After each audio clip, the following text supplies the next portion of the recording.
작사 작곡한 송인데 제가 잠깐 그 가사에 대해서 설명을 하고 노래를 하도록 하겠습니다. I wrote this songs when I was 17. 제가 이 작사한 나이는 17살 때 작사한 This songs meaning that is God was never related in my life. 하나님께서 나를 결코 버리지 않는다고 하는 He is always good. He did miracle things on my life. 하나님은 그 기적을 행하시는 분이고 제 삶에서 그런 많은 기적을 경험하셨습니다. Therefore, I wrote these songs 그래서 제가 이 찬송 가사를 작사하게 되었습니다. to glory His name. 그래서 하나님의 이름의 영광을 나타내기 위해서 이 찬송의 가사를 작사했습니다. 네, this song was really useful and very popular in Christian world in Myanmar. 이 찬송곡은 그리스도인들에게 매우 익숙한 곡입니다. That is not not just from good vocal. This is just for glory to God. 이것은 이제 우리 마음속에보다는 하나님께 영광을 돌리는 그런 가사로 기록되어 있습니다. 그래서 제가 노래하겠습니다. 그래서 제가 노래하겠습니다. 아멘.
했는데 코올리게였죠 그때만 해도.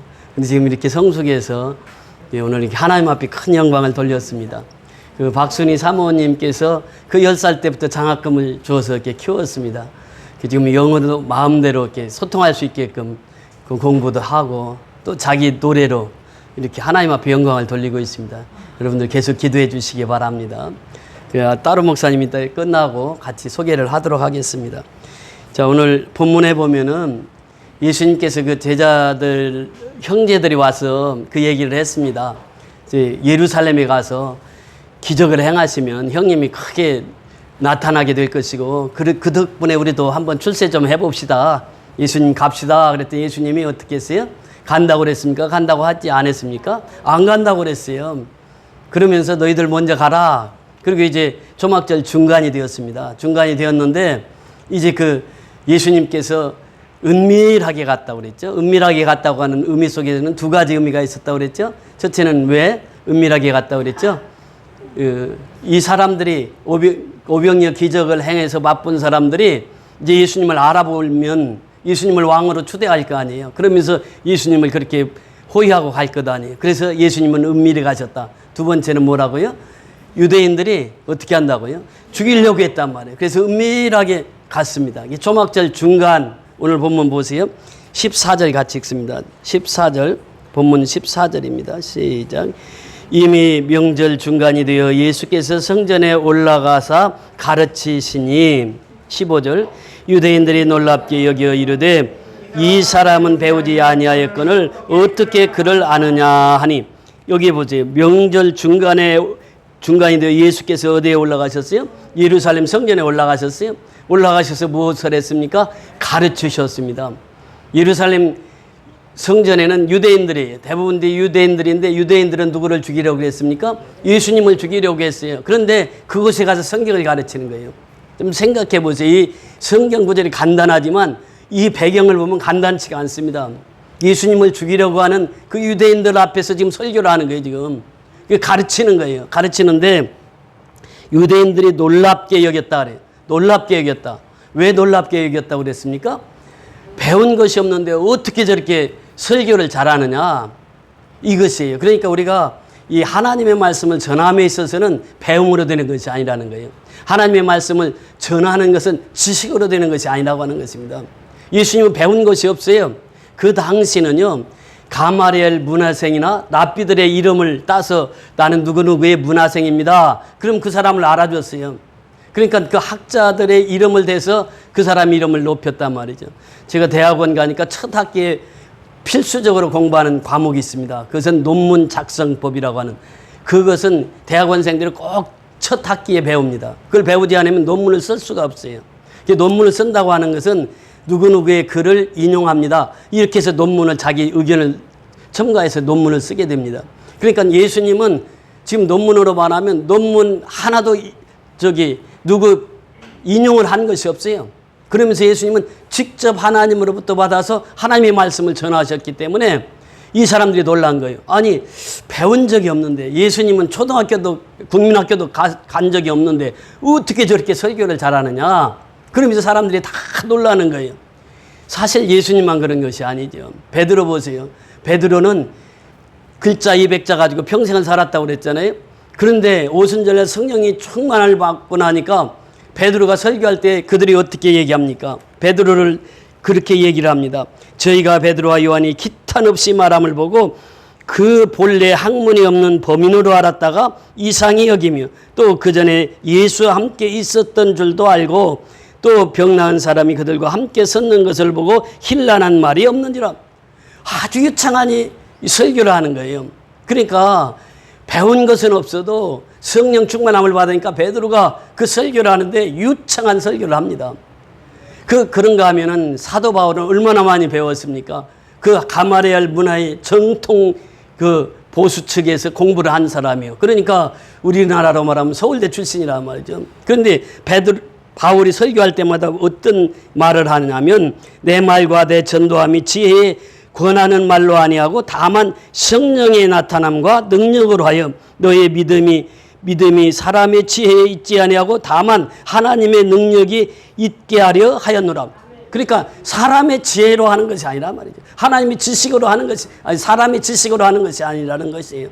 사도 바울은 그렇게 많이 배웠지만 하나님의 말씀을 전할 때는 성령의 나타남이 없으면 이것은 설교가 아니다. 이렇게 고백을 했다는 것이죠. 그러니까 예수님도 성령이 충만해서 말씀을 전하고 베드로도 성령이 충만해서 말씀을 전하고 바울도 역시 성령이 충만해서 복음을 전했을 때 그 신적인 권위는 바로 하나님의 말씀에서 나타났다는 것이에요. 우리 누가복음 같이 찾아보십니다. 누가복음 24장입니다. 누가복음 24장 Luke chapter 24 verse 44 through 49 누가복음 24장 44절부터 49절입니다. 누가복음 24장 44절에서 49절 제가 먼저 44절 읽습니다. 또 이르시되 내가 너희와 함께 있을 때에 너희에게 말한 바 곧 모세의 율법과 선지자의 글과 시편에 나를 가리켜 기록된 모든 것이 이루어져야 하리라 한 말이 이것이라 하시고 같이 읽습니다. 46절부터 이에 그들이 바울의 마음을 열어 성경을 깨닫게 하시고 또 이르시되 이같이 그리스도가 고난을 받고 제3일에 죽은 자 가운데서 살아날 것과 또 그의 이름으로 죄사함을 받게 하는 회개가 예루살렘에서 시작하여 모든 족속에게 전파될 것이 기록되었으니 너희는 이 모든 일의 증인이라. 볼지어다 내가 내 아버지께서 약속하신 것을 너희에게 보내리니 너희는 위로부터 능력으로 입히올 때까지 이 성에 머물라 하시니라. 보세요. 예수님은 지금 44절을 통해서 이제 말씀하십니다. 곧 모세의 모든 율법, 그러니까 창세기, 출애굽기, 레위기, 민수기, 신명기, 모세의 율법과 또 뭐라고 말씀하십니까? 선지자의 글, 대선지서, 소선지서 이 글, 그리고 더 나가서 뭐라고 그래요? 시편에 누구를 가리켜? 나를 가리켜. 누구? 예수를 가리켜. 예수를 가리켜 이 기록된 모든 것이 이루어져야 하리라 한 말이 이것이라 하시고, 예수님은요 구약 전체를 정통하고 계신 분이에요. 배움이 없었어요. 누구 가마리엘 문화에서 배운 것도 아니고 누구에게서 배운 것이 아니에요. 그런데 구약 성경을 정통하고 있어요. 즉 하나님으로부터 받은 말씀, 율법서를, 선지자 글을, 시편의 말씀에 나를 가리켜 말한 것이다. 그러니까 예수님은 이 모든 성경을 다 알고 계셨단 말이죠. 그래서 이제 예루살렘 성전에서 설교를 하니까 이 사람들이 놀라는 거죠. 배운 것도 없는데 어떻게 저렇게 설교를 하실까? 그렇습니다. 그래서 성경 전체는 누구를 가리키고 있습니까? 예수를 가리키고 있다는 것이에요. 그래서 요한복음 5장 39절에 보니까 너희가 성경의 영생을 얻는 줄 생각하고 성경을 연구하거니와 이 성경이 곧 내게 대하여 증거하는 것이니라. 누구에 대해서? 예수에 대해서. 그래서 성경의 주인공은 누구다? 예수단 말이에요. 예수. 하나님의 아들 메시아이신 예수, 그리스도이신 예수, 그분을 증거하기 위해서 성경이 기록됐다 그 말입니다. 그러면서 요한복음 17장 3절에 보면 영생은 곧 유일하신 참 하나님과 그가 보내신 예수 그리스도를 아는 것이니라 그래요. 그러니까 하나님과 예수 그리스도를 아는 것이 이것이 영생이다. 그 영생의 선물을 하나님이 우리에게 주셨어요. 그래서 그 선물은 하나님과 예수 그리스도를 아는 것이다. 여기서 그 기네스코라고 하는 것은, 이 안다라고 하는 것은 깊은 알을 우리에게 말하고 있습니다. 하나님을 깊이 알라, 예수를 깊이 알라, 그러면 영생이 그 속에 있다는 것이에요. 그 성경 전체는 예수를 기록하고 있는 것이고, 예수님께서 설교할 때는 성경을 보지도 않고 그냥 그 율법서, 선지서, 시편 다 예수님께서 설교를 하셨단 말이죠. 그래서 그 설교를 하는 그 장면을 보면서 이들이 놀랐다 이렇게 표현하고 있습니다. 예루살렘에서 그 설교를 듣는 유대인들이 그 예수님의 가르침에 놀라는 장면을 우리에게 소개하고 있습니다. 계속해서 말씀을 보시면요. 16절부터 17절, 18절까지 우리 보십니다. 16절에서 18절까지. John chapter 7, verse 16 through 18. 우리 같이 합독하십니다. 예수께서 대답하여 이르시되 내 교훈은 내 것이 아니요 나를 보내신 이의 것이니라. 사람이 하나님의 뜻을 행하려 하면 이 교훈이 하나님께로부터 왔는지 내가 스스로 말함인지 알리라. 스스로 말하는 자는 자기 영광만 구하되 보내신 이의 영광을 구하는 자는 참되니 그 속에 불의가 없느니라. 자, 이 자기의 영광만을 위해서 구하고 사는 사람이 있어요? 그런가 하면 하나님의 영광만을 위해서 구하는 사람이 있단 말이죠. 그러면 하나님이 뜻대로 행하는 사람은 어떤 사람이라고요? 하나님의 영광만을 위해서 구하고 사는 사람들이에요. 그래서 우리가 예수님께서 말씀하시잖아요. 말씀이 육신이 되어 우리 가운데 거하심에 우리가 그의 영광을 보니 아버지의 독생자의 영광이요 은혜와 진리가 충만하더라. 그러니까 예수님이 이 땅에 오신 목적은 뭐냐? 아버지의 영광을 위해서 이 땅에 오셨다는 거예요. 예수님은 항상 이 땅에서 아버지께만 영광을 돌렸어요. 그래서 그 예수 속에는 은혜와 진리가 충만했던 것이, 말씀이 충만했던 것이요 은혜가 충만했던 분이 바로 예수입니다. 그 예수님은 이 땅에 사시면서 아버지의 영광만을 위해서 사셨단 말이에요. 죽으실 때도 그랬잖아요. 요한복음 16장 23절에 보면은 그 영광에 대해서 말씀을 하시는데 24절에 보니까 한 알이 밀알이 땅에 떨어져 죽지 않으면 한 알 그대로 있고 죽으면 많은 열매를 맺느니라. 즉 예수님이 십자가의 죽음을 두고 하신 말씀이에요. 그러니까 예수님은 탄생에서부터 십자가의 죽으심까지 누구의 영광만을 위해서 사셨어요? 아버지의 영광, 하나님의 영광만을 위해서 사셨단 말이죠. 그러니까 우리가 어떻게 살아야 되느냐? 아버지의 영광을 위해서 살아야 된다고 하는 것이에요. 그래서 바울도 고린도전서 10장 31절에 너희가 먹든지 마시든지 무엇을 하든지 다 하나님의 영광을 위해서 살라. 이것이 바로 우리가 살아가야 할 일이에요. 그런데 예수를 믿지 않고 불신자들은 어떻게 한다고요? 자기 영광만 구하고 살아요. 지금도 역시 마찬가지입니다. 우리가 하나님의 영광을 위해서 사는 자들은 하나님의 뜻대로 사는 사람들이에요. 근데 자기의 영광을 위해서 사는 사람은 내가 하나님을 믿고 있으나 내 뜻대로 사는 사람이에요. 그래서 하나님께서는 누구의 뜻대로 살기를 원하셨어요? 하나님의 뜻대로 살기를 원하셨어요. 그래서 주님 뜻대로 살기로 했네. 주님 뜻대로 살기로 했네. 노터닝백. 내가 세상으로 다시 돌아가지 않겠다는 것이에요. 그래서 강서대학교 설립자 최수연 선교사님이 이 찬송을 제일 좋아하셨어요. 그래서 아침에 일어나면 휘바람을 불면서 이 찬송을 불렀어요. I have decided to follow Jesus. 나는 예수 따르기로 결심했다는 거예요. 그러면서 노터닝백. 내가 세상으로 다시는 돌아가지 않겠다는 거예요. 십자가를 내 앞에 두고 사니까 세상은 등지고 살았단 말이죠.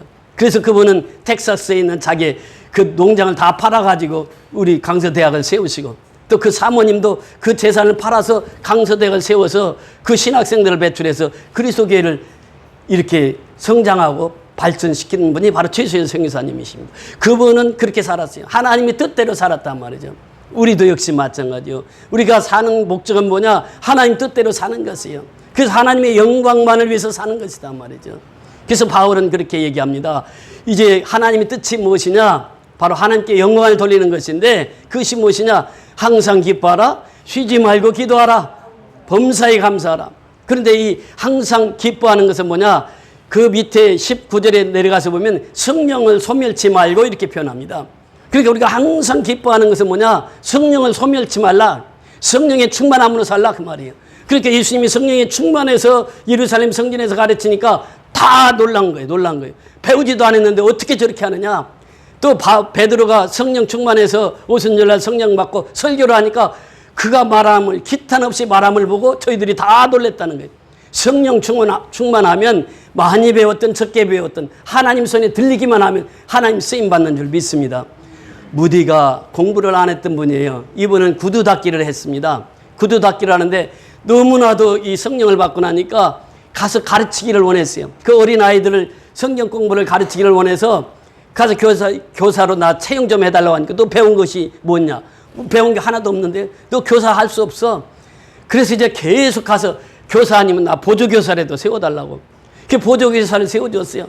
그랬더니 무디가 구두만 수선했던 분인데 가서 주일학교 학생들을 가르치니까 무디 반이 제일 많이 그 몰리는 게. 그래가지고 그가 이제 주일학교 선생부터 시작해서 그 당대의 최고의 복음 전달로 쓰임을 받잖아요. 많이 배웠다고 쓰임 받는 것이 아니에요. 그분도 학력이 없어. 지금으로 말하면 가방끈이 짧어. 그런데도 세계를 무대 삼고 복음을 전했다는 것이죠. 중요한 것은 바로 그렇습니다. 이 성령에 충만한 사람을 하나님 들어 쓰시는 거예요. 베드로를 들어 쓰시죠. 바울을 들어 쓰시죠. 예수님도 이 말씀을 증거할 때 성령 충만해서 말씀을 증거하니까 모든 사람들이 그것에 굴복하더라는 것입니다. 그래서 여기에서 보면은 이 하나님의 영광을 위해서 돌리고 사는 사람들은 성령 충만해서 오직 하나님께만 영광 돌린다는 거예요. 자기 영광을 돌리는 사람이 아니라는 것입니다. 그래서 오늘 이 본문에 보면은 그 말씀을 하시는데, 그 성령 충만한 사람은 항상 기쁨으로 살아간다는 거예요. 그 다음에 쉬지 말고 기도하라. 이 쉬지 말고 기도하라고 하는 것은 그 20절에 들어가면 예언을 멸시치 말고 그랬어요. 그러니까 우리를 기도한다고 했을 때 말씀 없이 기도하면 이것이 위험합니다. 왜 신비주의가 탄생합니까? 말씀 없어요. 그리고 이제 은혜 받았다고 해서 자기 기도원에 가서 내가 기도해가지고 응답 받았다고 해서 엉뚱한 얘기들을 합니다. 이게 신비주의예요. 말씀이 들어가지 않고 기도를 해서 응답 받았다고 하는 다 그게 잘못된 것이라는 거예요. 하나님의 말씀은 기도하면 말씀을 통해서 응답을 주시는 거예요. 그래서 우리가 말씀을 배워야 됩니다. 그래서 우리는 매일 새벽마다 그 말씀을 듣잖아요. 저도 오늘 새벽에 2번 말씀을 드려요. 오늘 15분인가 됐잖아요. 그 말씀을 들으면서 새롭게 깨닫는 거예요. 성경은 읽고 또 읽어도 계속 새로운 거예요. 이 성경입니다. 이 성경을 계속 읽어야 돼. 그러니까 예언을 멸시치 말라고 하는 것은 말씀을 무시하고 기도하면 이게 잘못된 것이라는 거예요. 기도는 말씀을 바탕으로 기도하는 것이에요. 그 말씀으로 응답 주시는 것입니다. 그러니까 여호수아에게 그 말씀을 주시잖아요. 이 율법책을 내 입에서 떠나지 말게 하며 주야로 그것을 묵상하여 다 그 기록한 대로 지켜 행하라. 그래야만 내 길이 평탄하게 될 것이요 내가 형통하게 되리라. 그렇게 말씀을 붙들어야 산다는 거예요. 그 말씀에 의지해서 기도하라고 하는 것이에요.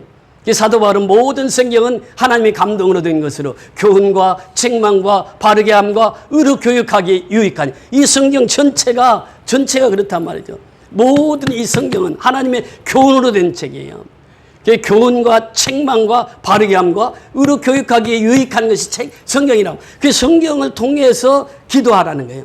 그럼 성경을 통해서 하나님 응답 주신다는 거예요. 요한복음 15장 7절에 보니까 너희가 내 안에 거하고 내 말이 너희 안에 거하면 무엇이든지 원하는 대로 구하라. 그리하면 이루리라 말씀하십니다. 그러니까 우리가 항상 예수님의 말씀 안에 거하는 삶이에요. 그 말씀 안에 거하면서 하나님 앞에 기도하면 반드시 하나님께서는 그 응답을 말씀으로 주신다는 것이에요. 그래서 예언을 멸시치 말라 그래요. 범사에 어떻게 하라고요? 감사하라. 그러니까 이 범사에 감사하는 것은 무엇입니까? 거기 이제 21절부터 보면 22절에 보면 범사에 하려 좋은 것을 취하고 그래요. 악은 모양이라도 버려라 그래요. 그러니까 범사에 감사할 수 있는 사람은 범사에 하려 무엇을 취한다고요? 좋은 것을 취하는 거예요. 좋은 것을 취하는 사람은 범사에 감사하면서 살아갈 수가 있어요. 우리가 지금 살기가 어렵다 해도 늘 감사로 사는 사람이 있어요. 그 사람 어떤 사람이냐? 그 입술에 감사가 끊이지 않아요. 항상 감사로 살아가는 거예요.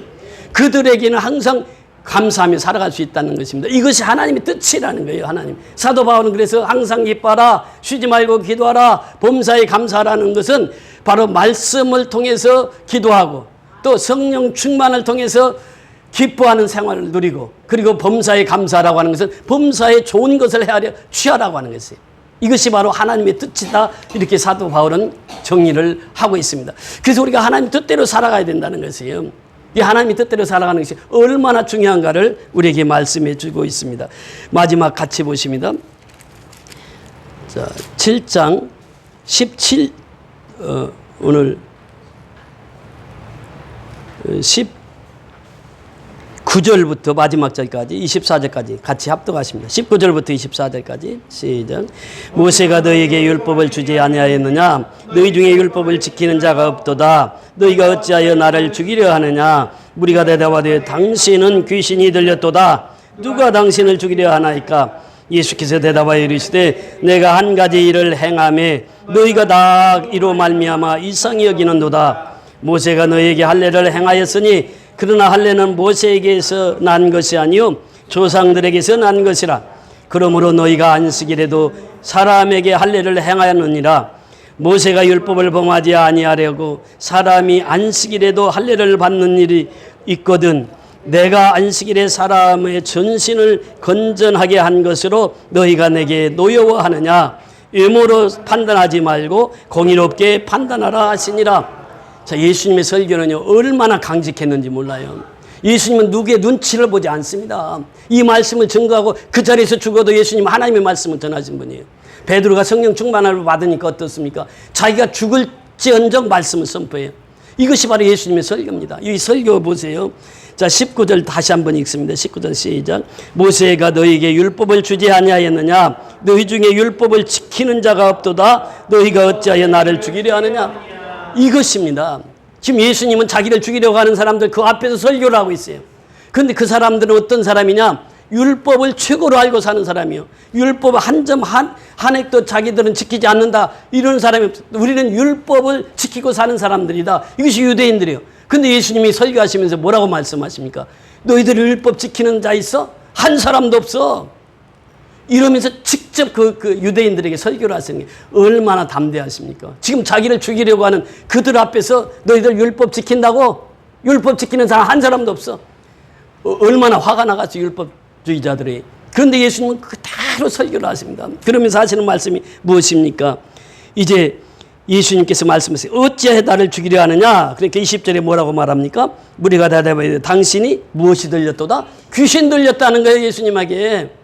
당신이 귀신 들렸다. 우리가 언제 너 당신을 죽이려고 했느냐? 이미 예수님은 다 하셨어요. 지금 내 때가 아니라 여기서 죽지 않지만 이제 다음 유월절이 오면 예수님은 그들에게 손에 잡혀서 예수님이 십자가에 못 박힙니다. 그러니까 아직 때가 안 됐어요. 그래서 초막절을 지키고 이제 6개월 후에 유월절 때 이 사람들 앞에서 붙잡혀서 십자가에 못 박혀 죽으시는 거예요. 그러니까 예수님은 다 알고 계세요. 지금 나를 죽이려고 하는 사람이 누구인지. 너희가 왜 나를 죽이려 하느냐? 그러니까 그들은 뭐라고 그래요? 너 귀신 들렸도다 그래요. 예수님에게. 그 이제 유대인들이 너 귀신 들렸도다 그래요. 우리가 예수를 잘못 알면요. 지금도 그래요. 너희가 귀신이 시켜서 하는 일이지 너 잘못된 거야. 말씀이 없으면 그렇게 된다는 거예요. 그 유대인들은 복음의 말씀을 깨닫지는 못해요. 율법은 능하지만 복음을 깨닫지 못해요. 그 예수님이 그 유대인들에게 직접 말씀하신 것입니다. 그러면서 20절에 보니까 예수께서 대답하여 이르시되 내가 한 가지 일을 행하매 너희가 다 이로 말미암아 이상히 여기는도다. 한 가지 일이라고 하는 것은 뭐냐? 요한복음 그 5장에 보면 어디죠? 베데스다에서 38년 된 병자를 고칩니다. 이 베데스다가 언제예요? 그때도 6월절이에요. 그때가. 그러니까 6개월 전입니다. 6개월 전에 예수님께서 그 6월절을 지키기 위해서 가는데 예루살렘 곁에 베데스다라고 하는 연못이 있어요. 많은 병자들이 그곳에 와서 있어요. 물이 동할 때 제일 먼저 가는 사람이 낫는다는 거예요, 병이. 이것은 고대로부터 내려오는 전설이었습니다. 나았다고 하는 사람은 없지만 그러나 그래서 많은 사람들이 베데스다 연못에 있었단 말이죠. 그 예수님이 거기를 찾아가요. 찾아가셔서 가장 오래된 병자예요. 38년 된 병자라고 하는 것은 뭐예요? 이제 죽음이 가까웠단 말이에요. 그때 평균 나이가 40세였거든요. 그러니까 38년 동안 자기가 살라고 그 자리에서 지켰던 거예요. 예수님께서 너 낫고자 하느냐? 그러니까 뭐라고 그래요? 먼저 물이 동할 때 나를 먼저 물에 넣어줄 사람이 없어서 이렇게 기다리고 있습니다. 그러니까 예수님께서 일어나 내 자리를 들고 걸어가라 그러니까 38년 된 병자가 어떻게 됐어요? 일어나서 자리를 들고 걸어가는 거예요. 이것이 예수님의 치유입니다. 그런데 그날이 무슨 날이라고요? 그날이 안식일이었더라. 안식일날 이제 병자를 고쳤으니까 너는 안식일을 범했다. 그래서 너는 죽어야 된다. 그 유대인들이 죽이려고 하는 것이에요. 예수님께서 그 얘기를 차례차례 설명을 합니다. 자, 보세요. 22절부터 24절까지 보면요. 시작. 모세가 너희에게 할례를 행하였으니 그러나 할례는 모세에게서 난 것이 아니요 조상들에게서 난 것이라. 그러므로 너희가 안식일에도 사람이 할례를 행하느니라. 모세의 율법을 범하지 아니하려고 사람이 안식일에도 할례를 받는 일이 있거든. 내가 안식일에 사람의 전신을 건전하게 한 것으로 너희가 내게 노여워하느냐. 외모로 판단하지 말고 공의롭게 판단하라 하시니라. 자, 여기 보세요. 안식일에 사람의 전신을 건전하게 한 것으로. 이게 뭐야? 38년 된 병자를 너가 그 서서 일어나서 곧게 하고 정상으로 전신을 치료했는데 너희들이 그것 가지고 그러느냐? 너희들 안식일에 뭘 행하지? 그러니까 할례를 행한다. 그러니까 할례라고 하는 건 모세부터 준 것이 아니라 그 이전부터 아브라함도 할례를 받았잖아요. 그 이전부터 할례가 있었다. 그런데 할례라고 하는 것이요. 어린아이들이 난 지 8일 만에 그 남자의 그 성기 표피를 자르는 것이에요. 그런데 이 아이가 출생할 때 내가 안식일은 나오면 안 되지. 그 다음날 나가야지. 그렇게 해서 아기가 출생하는 거 봤어요? 아이가 출생하는 것은 지 맘대로 나와. 이게. 그런데 남지 8일째 되는 애들이 안식일에 딱 걸리는 거예요. 그럼 어떻게 해야 돼요? 할례를 행해야 돼. 그러니까 어머니가 내가 이날 아기 낳아야지 해서 아기 낳는 어머니는 하나도 없단 말이에요. 아기가 나 이날 태어나야지 하고 태어난 아이가 하나도 없단 말이죠. 그래서 태어나다 보니까 그 일주일 되니까 안식일이 딱 걸린 거예요. 그러면 어떻게 해야 돼? 할례를 행해야 돼. 너희들은 안식일날 할례를 행하면서 나는 안식일날 38년 동안 그 병자 내가 그 고쳐줘서 성한 사람 만들었는데 전신을 성하게 했는데 너희들이 나를 죽이려고 그래? 너희들이 잘못된 거지. 예수님 그 설교하는 거예요 지금. 생각해 보세요. 안식일은 사람을 위해서 있는 날이 아니라 누구를 위해서? 내가 주인이라 그래. 예수님은 안식일의 주인은 바로 나다. 그러니까 안식일에 내가 할 수 있다는 거예요. 당신들도 지금 안식일에 할례를 주고 있잖냐. 그래서 예수님 그 말씀을 하십니다. 그래서 예수님의 가르침을 보면요, 유대인들만 놀란 것이 아닙니다. 모든 사람이 예수님 설교에 다 놀라는 거예요. 아니 배운 것도 없는데 어떻게 저렇게 설교를 하냐고. 아니 12살 때 보세요. 12살 때 예루살렘에 올라가서 그 당시 제사장들하고 성경을 논하는데 12살짜리가 제사장들보다 성경을 더 알아. 그 아버지 어머니는요, 예수가 따라오는지도 모르고 그냥 갔던 거예요. 사흘길이나 가서 보니까 예수 어디 갔지? 예수 어디 갔어? 없는데? 없어. 그래서 예수 다시 걸어서 사흘길을 가서 예수님을 보니까 예루살렘 성전에서 이렇게 제사장들과 성경을 토론하고 있잖아요. 그래서 예수님은요, 어려서부터 왜? 하나님의 아들 메시아로 이 땅에 오셨거든. 그러니까 누구한테 배운 적이 없어요. 하나님 앞에 직접 들은 말씀을 선포할 때마다 놀라운 역사들, 기적들이 나타나게 되고 그 예수님은 최고의 권위자로 이 땅에 오셔서 말씀을 선포하셨습니다. 그래서 예수님은 하나님의 뜻을 철저히 따랐던 분이에요. 그래서 우리가 신앙생활은 누구의 뜻을 따르는 것이에요? 아버지의 뜻을 따르는 거예요. 예수님이 이 땅에 오셔서 십자가에 죽기까지 누구의 영광만을 구했다고요? 아버지의 영광만을 위해서 구하고 사는 거예요. 그래서 우리가 그렇게 아버지의 영광만을 위해서 구하고 사는 것입니다. 보세요. 이번에 이 흥피 자매가 18살이니까 군대를 가야 돼. 근데 이제 그것도 그 전날 그 비자를 신청했는데 나올 줄도 모르고 이제 신청을 했. 그 다음날 비자가 둘이 딱 나와버린 거예요. 그러니까 돈 빌려가지고 하나 살리려고. 그 있으면 잡혀서 군대 끌려가면 죽잖아. 그래서 급히 한국에 나온 거예요, 지금. 그 나와가지고 공항에 오는데, 공항인데 어떻게 나왔냐 그랬더니 공항에서 신문을 하는데 이 18살이잖아. 너 왜 한국 가려고 그래? 너 뭐 때문에 가려고 그래? 꼬치꼬치 물어보면, 그래서 이제 또 따로 목사가 옆에 있다. 내 딸인데요. 이래 해서 지금 가게 됩니다. 수없는 질문을 하더라는 거예요. 지금요, 구테타군이 점점 이제 죽어가니까 이 구테타군이 법을 또 바꿨어. 아까 오면서 얘기를 들어보니까 남자는 65세까지 군대 가야 된다는 거예요. 따로 목사도 이제 군대 가야 돼. 잡히면. 군인이 없어. 구테타군이 자꾸 죽으니까. 남자는 65세까지 군에 가야 된대. 이게 법이 또 바뀌었대, 이게. 지금 이게 미얀마의 상황입니다. 그래서 이제 좀 비자를 연장해가지고 좀 머물고, 이제 형피는 돌아가면 안 돼. 돌아가면 공항에서 잡히면 큰일 나, 이제. 그러니까 여기서 이제 살아야 돼, 한국에서. 그래서 뭐, 하나님의 뜻이죠. 비자 신청했는데 하루 만에 이게 나와버린 거예요. 그래가지고 한국에 급히 오게 된 거예요.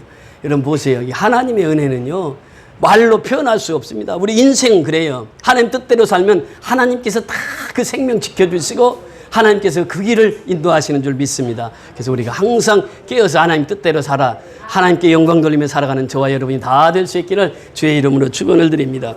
할렐루야. 고맙고 감사하신 아버지 은혜를 감사를 드립니다. 하나님의 뜻을 행하려면 주님 말씀하셨습니다. 예수님은 이제 이 땅에 태어나면서부터 십자가에 죽으실 때까지 하나님의 영광만을 구하고 살았습니다. 우리가 예수님처럼 하나님의 영광만을 구하고 살아가기를 원합니다.